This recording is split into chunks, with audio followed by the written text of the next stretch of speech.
Welcome to medi JEE classes lecture number 7 topic chapter नाम है solution class 12 का। Okay now पिछले lecture में प्रीवियस लेक्चर में हमने कॉलिगेटिव प्रॉपर्टी से रिलेटेड एक्सप्लेन किया था। Okay now we will explain the basic difference between the osmosis and diffusion. Diffusion नाम सुना होगा आपने कि ड्यू जो कंसंट्रेशन डिफरेंस के कारण से होता है वो भी आपका एक डिफ्यूजन है, एंड ऑस्मोसिस में भी कंसंट्रेशन डिफरेंस होता है। फिर उन दोनों प्रोसेस में बेसिकली डिफरेंस क्या है, ठीक है। तो first we will see what is difference between the osmosis and diffusion, and then after abnormal molar mass, van't Hoff factor, जो इसके टॉपिक्स हैं वो, ठीक है। Now so first we will see what difference between difference between osmosis and diffusion और osmosis में क्या difference है, तो पहले हम इसको इस टाइप से डिसाइड कर लेते हैं, बिकॉज इस टाइप से कंपेयर करना इजी पड़ता है और समझ भी अच्छे से लगता है। सो this is the osmosis and diffusion.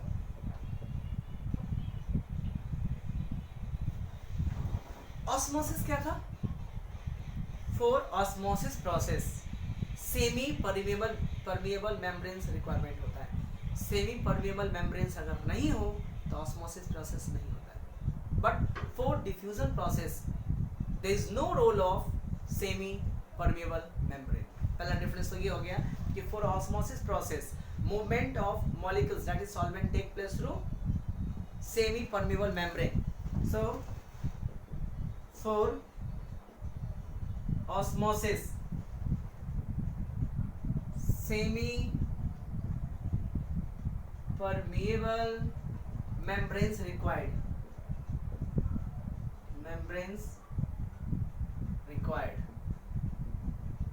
ठीक है। But for diffusion there is no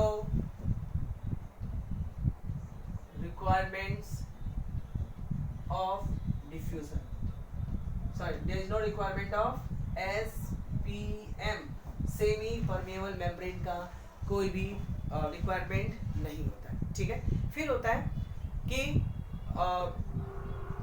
osmosis process में सिर्फ सॉल्वेंट मॉलिक्यूल से क्या होता है, वन साइड से दूसरा साइड जाता है, यानी in osmosis there is only flow of solvent take place. But diffusion में ऐसा कुछ नहीं होता है, सॉल्यूट भी मूव कर सकता है एंड सॉल्वेंट भी मूव कर सकता है। So in osmosis only flow of solvent take place, सिर्फ सॉल्वेंट का ही फ्लो टेक प्लेस होता है। But in diffusion both solvent and solute can diffuse, दोनों का ही मोशन पॉसिबल है, यानी in this process solute as well as solvent can move, ठीक है। डिफ्यूजन में दोनों ही मूवमेंट होता है। ये भी कंसंट्रेशन डिफरेंस का, अब बोलेंगे कि ये टॉपिक और डिफरेंस क्यों किया, बिकॉज दोनों ही जो है वो कंसंट्रेशन में डिफरेंस के कारण से प्रोड्यूस होता है। डिफ्यूजन भी कंसंट्रेशन डिफरेंस हो तो हाई से लो से हाई जाता है, हाई से लो मूव करता है, और ये भी कंसंट्रेशन के कारण से, दैट्स व्हाई इसका डिफरेंस कैलकुलेट करना पड़ा, ठीक है। एक दूसरा डिफरेंस हो गया कि इसमें सिर्फ सॉल्वेंट का मोशन होता है ऑस्मोसिस में, जबकि आपका जो डिफ्यूजन है उसमें सॉल्वेंट एंड सॉल्यूट दोनों का हो सकता है। इससे भी सबसे इंपॉर्टेंट पार्ट कि ऑस्मोसिस सिर्फ सॉल्यूशन में होता है, जबकि आपका जो डिफ्यूजन है वो तीनों ही स्टेट में हो सकता है, गैस, लिक्विड, जो गैस वाला सॉल्यूशन है उसमें भी, और लिक्विड वाला सॉल्यूशन है उसमें भी, ठीक है। लेकिन जो ऑस्मोसिस है वो सिर्फ जो है that is only take place in solution, ठीक है। So third difference is osmosis is limited to solution only. Osmosis is limited to solution only, but that diffusion can take place. किस किस चीज में diffusion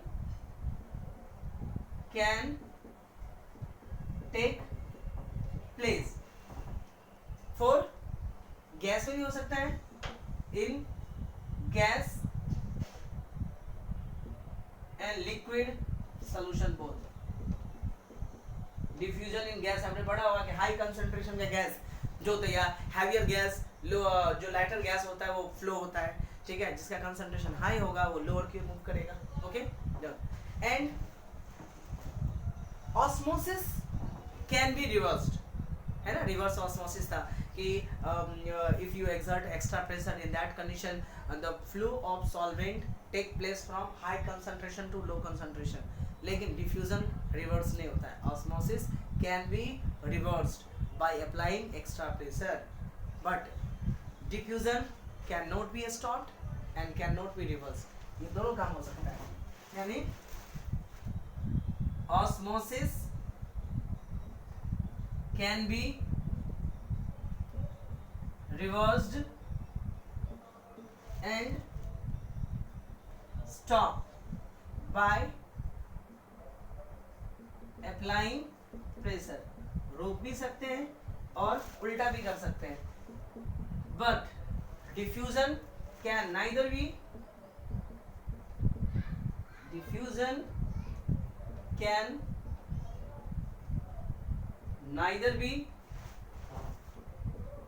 stopped and nor reverse.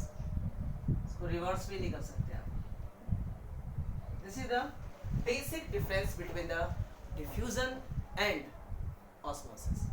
Okay, now we will study regarding the abnormal molar mass. Abnormal molar mass में क्या होता है? What is abnormal molar mass? Because we can find the molar mass with the help of colligative property. ठीक है, but it is not always correct. यानी solute का जो molar mass find करते हैं, हमने देखा ऑस्मोसिस प्रोसेस में, that is not always correct. हमेशा करेक्ट नहीं होता है, वो इनकरेक्ट भी हो सकता है. When in two condition, if solute को जब आपने सॉल्वेंट में मिक्स किया तो हो सकता है कि सॉल्यूट मॉलिक्यूल्स आपस में मिक्स हो जाए, यानी डाइमर, ट्राइमर, पॉलीमर का फॉर्मेशन कर ले. मतलब आपने ऐड किया सॉल्यूट को इंडिविजुअली, ठीक है, और वो जब लिक्विड में गया तो वो आप पहले सिंगल सिंगल ऐड किया था, वो दो दो मॉलिक्यूल्स में हो गया. इन दैट उसको बोलते हैं एसोसिएशन. एंड ये भी हो सकता है कि आपने सॉल्यूट को ऐड किया और वो छोटे छोटे पार्ट में टूट जाए, उसको बोलते हैं dissociation.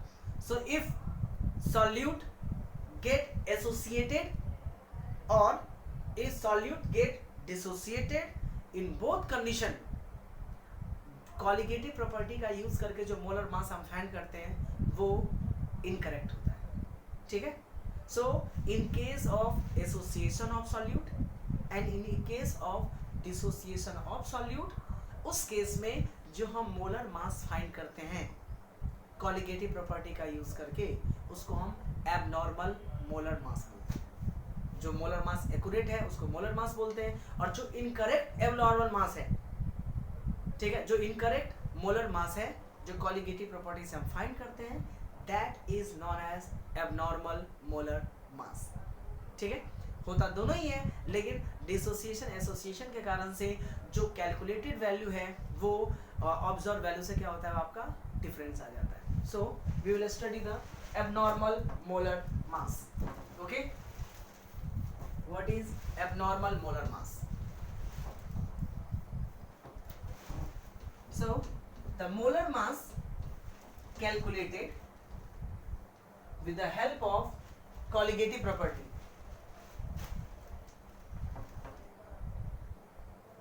Abnormal molar mass.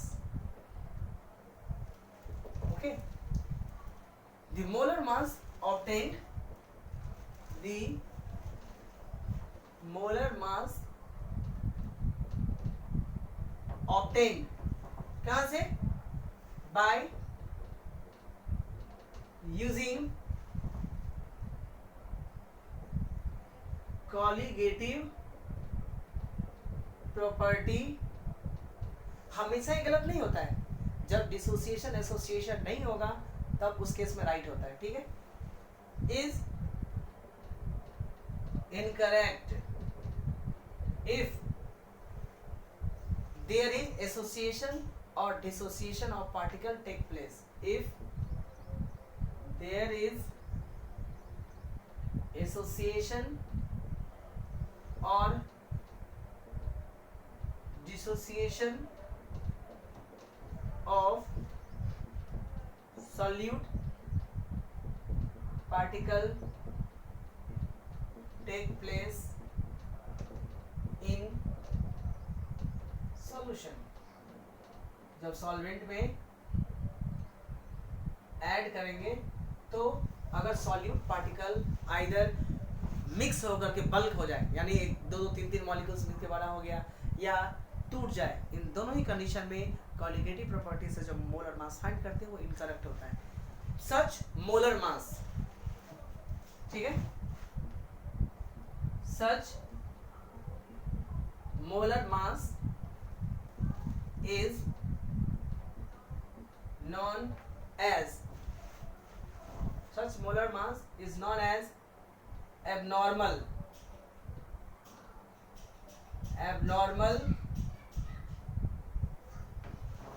Molar mass. इसको हम एबनॉर्मल मोलर मास के नाम से जानते हैं। Okay, example, acetic acid when mix with benzene. तो ऐसा देखा गया है कि एसिटिक एसिड जो हम ऐड करते हैं बेंजीन में वो डाइमर हो जाता है। डाइमर मतलब हुआ कि जैसे हम ऐड करोगे तो दो दो एसिटिक एसिड आपस में हो जाती है। दिया था हमने क्या, इंडिविजुअली ऐड किया था, जैसे 10 एसिटिक एसिड हमने ऐड किया, लेकिन सॉल्यूशन में सिर्फ आपको 5 ही एसिटिक एसिड मिलेगा। रीजन कि दो दो मॉलिक्यूल्स जो एसिटिक एसिड होते हैं वो आपस में बॉन्ड बना लेता है, हाइड्रोजन बॉन्ड, तो वो डाइमर्स हो गए। इन दैट कंडीशन अब हमने ऐड किया था कितना, 10 मॉलिक्यूल्स, लेकिन सॉल्वेंट में मॉलिक्यूल्स कितना है, 5, तो कॉलिगेटिव प्रॉपर्टी चेंज हो जाएगा। बिकॉज कॉलिगेटिव प्रॉपर्टी का डिफिनीशन ही होता है कि which depends upon the number of solute. तो अगर number of solute he decrease हो जाएगा तो कॉलिगेटिव प्रॉपर्टी चेंज हो जाएगा, और कॉलिगेटिव प्रॉपर्टी चेंज होगा तो मोलर मास भी चेंज हो जाएगा। So example is acidic, example ले लेते हैं हम कि acidic acid get what dimerize when किसमें added with, when added in benzene, benzene add करते हैं डाइमराइज हो जाता है। अब इसके कारण से होगा क्या, dimerises why, due to inter hydrogen bonding, due to hydrogen bonding between acidic acid. Now तो डाइमर होगा, उसके कारण से नंबर ऑफ मॉलिक्यूल्स क्या होगा, सॉल्यूट का नंबर ऑफ मॉलिक्यूल्स सॉल्यूशन में डिक्रीज हो गया, ठीक है, due to dimerisation the number of solute particle decreases होगा, solute particle क्या हो जाएगा, डिक्रीज हो जाएगा। नाउ solute particle घटा तो कॉलिगेटिव प्रॉपर्टी क्या होगा, घट जाएगा, डायरेक्टली प्रोपोर्शनल होता है। सो कॉलिगेटिव प्रॉपर्टी विल डिक्रीजेस, ठीक है, कॉलिगेटिव प्रॉपर्टी क्या हो जाएगा आपका, डिक्रीज हो जाएगा। अब कॉलिगेटिव प्रॉपर्टी और मोलर मास में किसका रिलेशन होता है, रेसिप्रोकल का, ऑस्मोटिक प्रेशर का। देखिए ध्यान से, ठीक है, ये तो आगे लिख दो, एबनॉर्मल मोलर मास, ठीक है. Now colligative property decreases and colligative property and molar mass होता है, दैट इज कि molar mass is inversely proportional to colligative property. Check करना हो तो ऑस्मोटिक प्रेशर का जो फाइनल मोलर मास निकालना है वो फॉर्मूला देख लीजिएगा. पाई नीचे में है, मोलर मास ऊपर में है. ठीक है. सो प्रॉपर्टी है, सो कॉलिगेटिव प्रॉपर्टी क्या हुआ, घट गया, तो मोलर मास क्या होगा, hence molar mass of solute will increase. ठीक है. तो मोलर मास क्या होगा, बढ़ गया. इसीलिए एबनॉर्मल मास का मोलर मास का कंसेप्ट आया. अगर ये डायमेराइजेशन या आपका एसोसिएशन प्रोसेस नहीं होता तो फिर उस एबनॉर्मल मास लाने की टेंशन वही नहीं था, टर्म ही नहीं आता, सिर्फ मोलर मास होता. यानी जो हम मोलर मास फाइंड करते हैं वही एक्यूरेट होता. तो अभी तो ये तो प्रॉब्लम आ गया कि जो हम कॉलिगेटिव प्रॉपर्टी का यूज करते हैं तो मोलर मास चेंज हो सकता है. To correct this abnormal molar mass, कि कॉलिगेटिव प्रॉपर्टी से हम मोलर मास एग्जैक्टली फाइंड कर सकें, to correct the abnormal molar masses, van't Hoff नाम का साइंटिस्ट था, उन्होंने एक फैक्टर इंट्रोड्यूस किया I. अगर उस I से आप एबनॉर्मल मोलर मास को मल्टीप्लाई कर दो, चाहे वो सॉल्यूट डायमराइज हो, चाहे ट्राइमराइज या पॉलीमराइज हो जाए, बहुत सारे मॉलिक्यूल्स ऐड हो जाए, उससे फर्क नहीं पड़ता है. So if you multiply the abnormal mass with Van't Hoff factor, you will get exact molar mass. ठीक है. So in order to correct the abnormal mass, to correct the molar mass, to correct the abnormal molar mass, abnormal molar mass, Van't Hoff scientist का नाम था. ठीक है. Van't Hoff introduced, क्या आप scientist है तो अपने नाम से ही introduced a factor known as Van't Hoff factor. इसको I से इंडिकेट करते हैं. ठीक है. Van't Hoff फैक्टर से इंट्रोड्यूस किया. अब इस फैक्टर से आप एबनॉर्मल मास को मल्टीप्लाई कर you will get the molar mass. ठीक है. तो अब इस I का फॉर्मूला क्या होते हैं, अलग अलग केसेस में अलग अलग फॉर्मूले होते हैं. तो देखिए, एक I का फॉर्मूला होता है, that is Van't Hoff factor का फॉर्मूला होता है normal molar mass, normal molar mass upon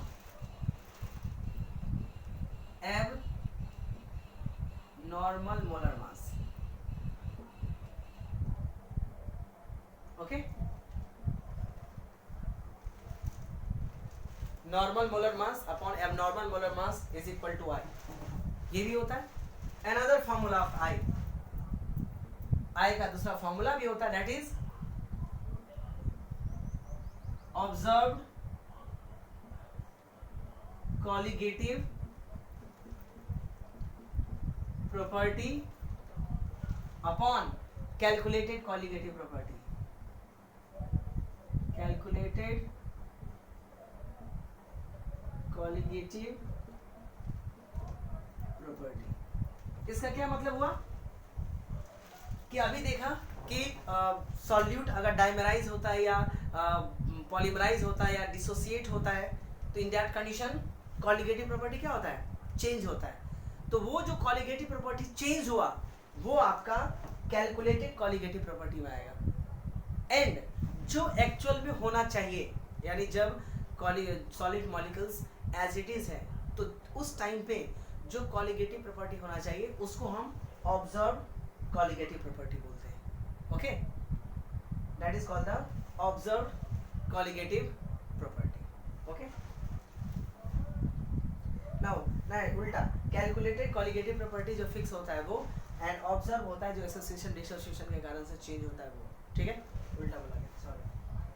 third formula of आई, आई का तीसरा फॉर्मूला भी होता है, that is total number of moles, total number of moles किसका, ऑफ सॉल्यूट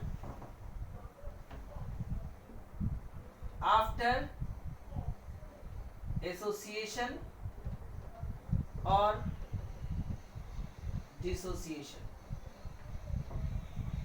यानी जब मान लीजिए कि सपोज 10 मोल सॉल्यूट का आपने ऐड किया और वो डाइमर हो गया, यानी दो दो कंबाइन हो गया, तो कितना बचा, 5 मोल।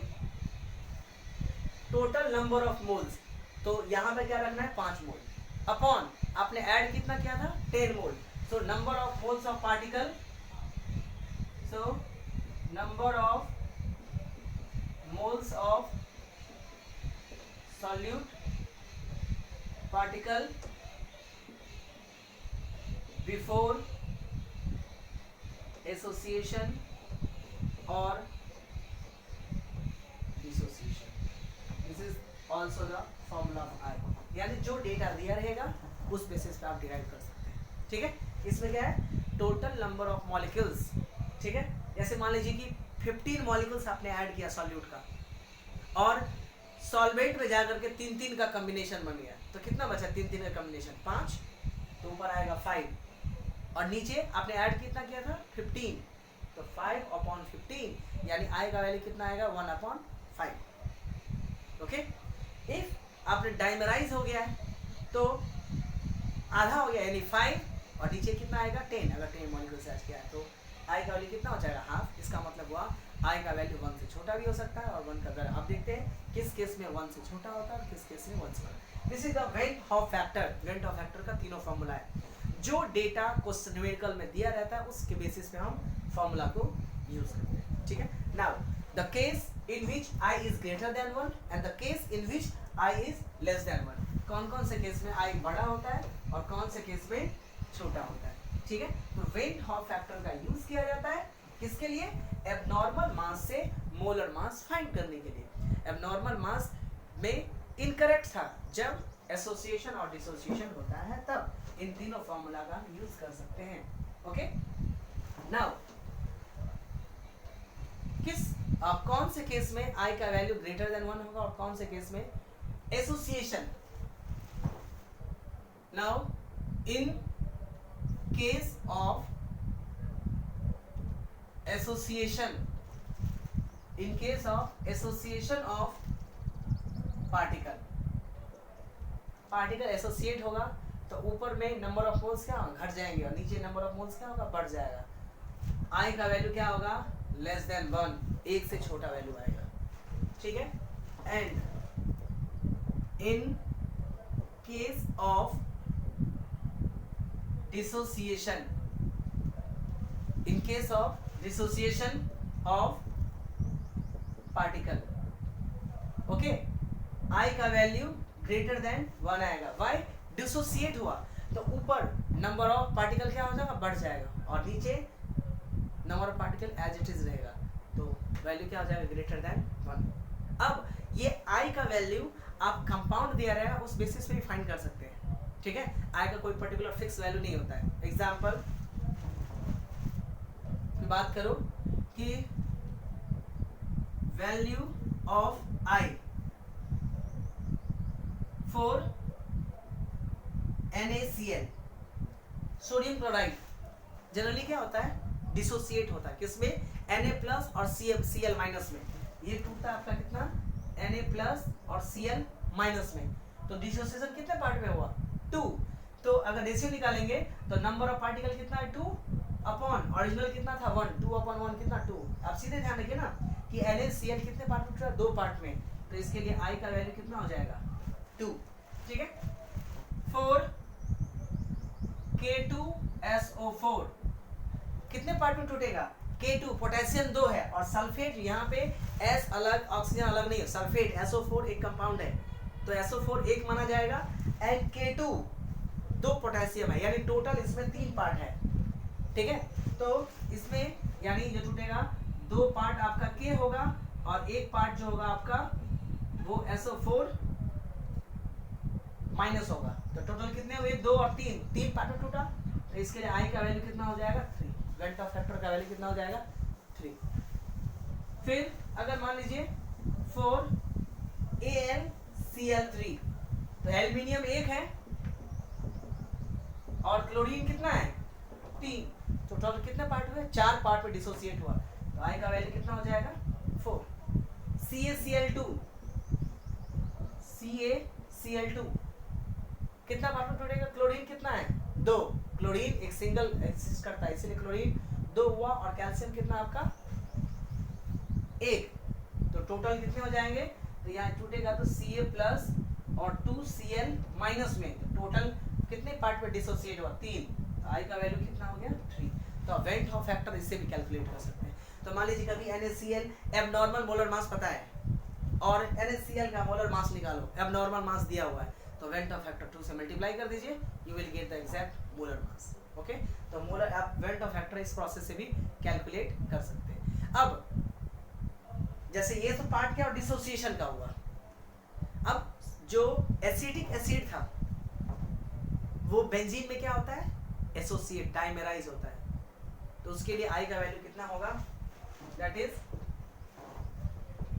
4 acetic acid in benzene, I का वैल्यू हो जाएगा, डाइमेराइज हुआ तो 1/2, ट्राइमर्स हुआ 3 ऐड हुआ 1/3, पॉलीमर्स 10 कंबाइन किया 1/10, डिसोसिएट हुआ तो वो टर्म्स ऊपर और एसोसिएट हुआ तो वो टर्म्स नीचे, ठीक है। ये आ गया आपका वैल्यू ऑफ आई। अब इस तीनों फैक्टर के केस में अगर जो डिसोसिएशन और एसोसिएशन, अब देखिए कॉलिगेटिव प्रॉपर्टी क्या, that depends upon the number of solute, and आपने जो सॉल्यूट ऐड किया वो सॉल्वेंट में जाकर डिसोसिएट हो गया, तो अब इस कॉलिगेटिव प्रॉपर्टी चेंज हो जाएगा।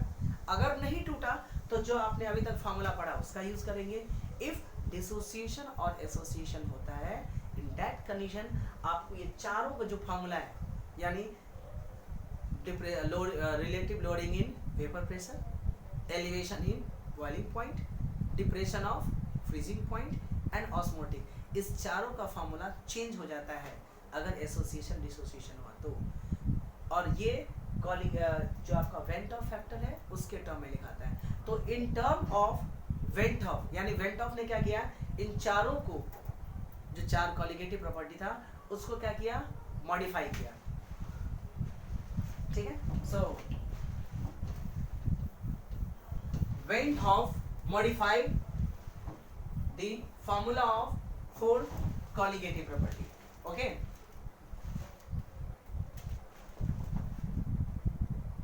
Went Hoff